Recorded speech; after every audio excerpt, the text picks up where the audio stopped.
வணக்கம். ஆன்மா மலரட்டும், ஒளிரட்டும். உணர்வு. உணர்வால் இன்பத் துன்பத்தை மனது அறிந்து கொள்கிறது. உணர்வுதான் இறையை சிந்திக்கிறது, இறையோடு ஐக்கியப்படுகிறது. அதே உணர்வுதான் உடம்பில் உள்ள நோவை அறிகிறது. அதே உணர்வுதான் இன்பத் துன்பத்தை யூகிக்கிறது. அந்த உணர்வு மூலமாக மனது தாங்கிக் கொள்கிறது, பெற்றுக்கொள்கிறது, அறிந்து கொள்கிறது. உணர்வுக்கும் மனதுக்கும் தொடர்பு உண்டாகிறது. ஆனால் உணர்வுதான் முன்னிலையை காட்டுகிறது மனதுக்கு. மனது அதை அறிந்து கொள்கிறது. இன்பம் என்றாலும் சரி, துன்பம் என்றாலும் ஆன்மாவோடு சேர்ந்திருக்கிற மனது தான் சுமைக்கிறது.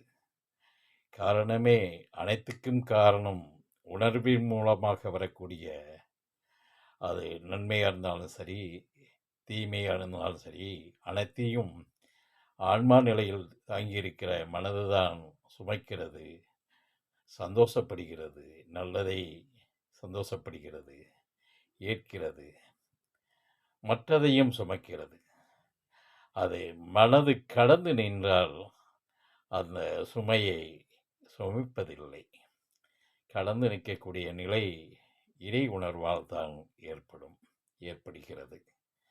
அதனால் உணர்வு தான் முக்கியம். எந்த நிலையில, புறநிலையில் பார்க்கக்கூடிய அனைத்து காட்சிகளுக்கும் பதிவினுடைய நிலையே உணர்வு தான். அந்த உணர்வு நன்மையாகவும் இருக்கலாம், தீமையாகவும் இருக்கலாம். அதை மனதில் செலுத்தி விடுகிறது. மனது அதை பிசைகிறது.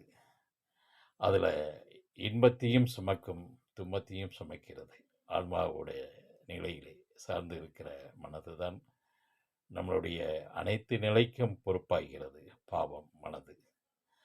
அந்த மனதை புனிதப்படுத்தி, மனது எதுன்னா தாமரை போல இருக்கணும், தாம் மேலோங்கி நிற்கணும், எதையும் ஏற்றுக்கிட்டு அதை சுமக்காம எல்லாம் இறை நிலையாக ஏற்றுக்கொண்டால், அந்த மனது அப்படி பக்குவப்பட்டு விட்டால் நிச்சயமாக எதையும் சுமப்பதில்லை.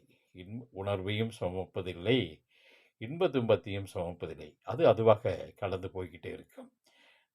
நிகழ்வில் இருந்து கடந்த காலம் சென்று கொண்டே இருக்கும். ஆனால் இந்த முக்கால நிலையிலிருந்து மேலோங்கி நிற்கும்